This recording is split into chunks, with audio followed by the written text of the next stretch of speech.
A very recent revelation described something that reels you in and brings you back, you see. One of the interesting thing about enlightenment is it brings you back, you see. It allows you to progress if you trust in this nature, this life. And it seems to you sit on this boat in this still lake and it just bobs, you know. Everything just bobs. And then like a dream, like falling asleep, it bobs this way, you see. And it's like you're falling asleep again, you're being hypnotized. And just before you fall into this samsara dream again, whoa, back, new revelation, nearly lost this one again.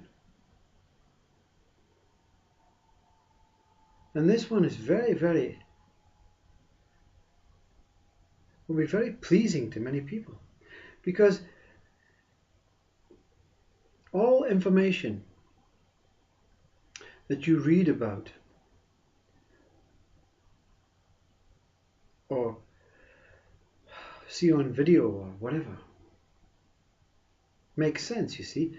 So everything in your life that you're doing now is making sense. But it doesn't make sense till you're bobbing about and you've been pulled back into this revelation. This revelation is that it is very clear for this one that opposites are not the way, you see. None of these words are going to reveal you the truth. None of these words are experiencing the truth, and none of these words are explaining the truth. Only silence, beyond silence, when you are not in the internal Buddha state, and you're not in the external mind-based searching state. You're in between, and you realize that a very interesting story by Osho's awakening. Now let me speak firstly about this very briefly. This one was completely worldly, you know, not interested in finding God, not interested in finding spirituality, not interested in finding purpose or in questioning about self-inquiry or whatever, simply just accepting egoistically this world was all there is that was going to happen. And once it goes, I don't know, it's whatever's going to happen is going to happen. You know, I don't believe in God, I don't believe in this. Many belief systems, many desired systems, but not with real kind of spice on them, you know. I don't believe, you know. I don't believe, you know. So a worldly being experienced an awakening, enlightening of a spiritual essence by whatever took place by life. Said, no, you have tasted this external world, this one opposing side, this outward external world. Now you must taste your inward world. So I must take you to your inward world without you having anything to do with it, the person, the body, the mind. So you, without any warning, or without any need, or without any desire, you're awakened into this internal world, and you're taken to see many spiritual things, and things that will not be understood by any projected outward mind. Osho clarified this new revelation, his story of opposing enlightenment. Opposing enlightenment. Even enlightenment has an opposite. So enlightenment cannot be the truth, you see. So even enlightenment, in its greatest revelation, bliss-filled, non-existing, nothingness, consciousness, pure consciousness, transcendental consciousness, God consciousness, whatever comes with enlightenment, has an opposite. Osho's opposing enlightenment story is He was internally looking, internally in this immoral world, completely dedicated his life to meditation, nothingness, and mantras, and all these Indian religious acts which take them to the state of nothing. His enlightenment was a reverse. One day his awakening said, I want a bottle of beer. I've had enough. I'm giving up with his enlightenment. This one was giving up in the external world, and when he gave up in the external world, spiritual internal enlightenment came. Osho, internally in this state, enlightened, gave up this internal enlightened state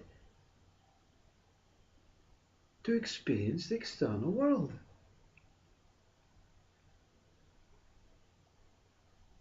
But what you have to remember is, regardless of which way this opposing enlightenment takes you, the point where you go this way, from here to this here, or from here to here, right? Let's say external to internal, or internal to external.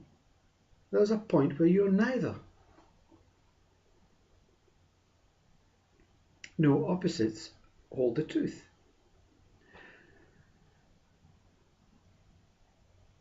And Osho, giving up enlightenment, is a great maybe message to those who seek, those who are spiritually constantly in monk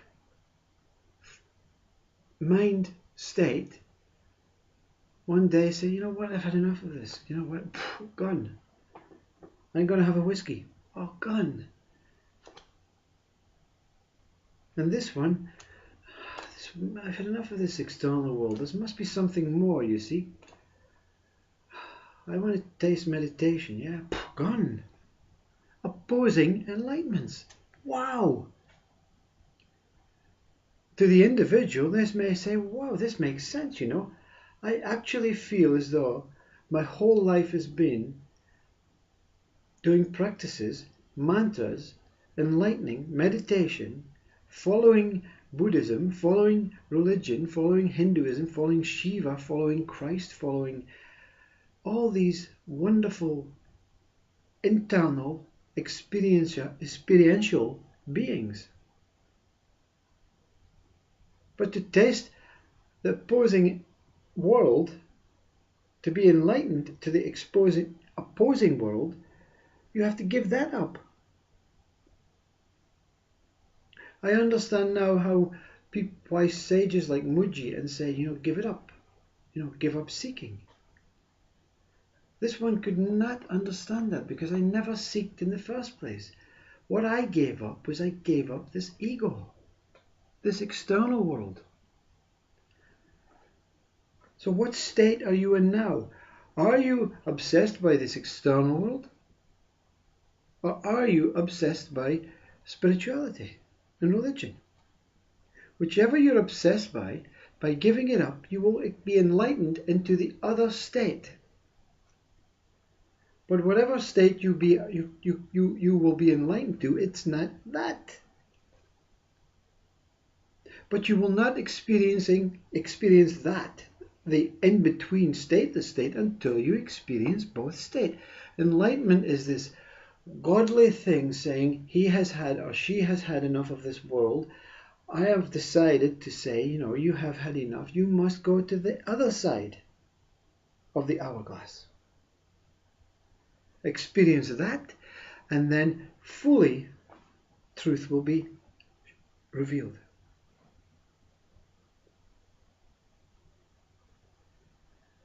Opposing enlightenment. So whatever enlightenment 1, I used to be a seeker of spirituality and religion, and now I'm free into this external world. And the other, enlightenment 2, I used to believe in this external world as a joke, and I wanted to find peace and tranquility and pure and purpose.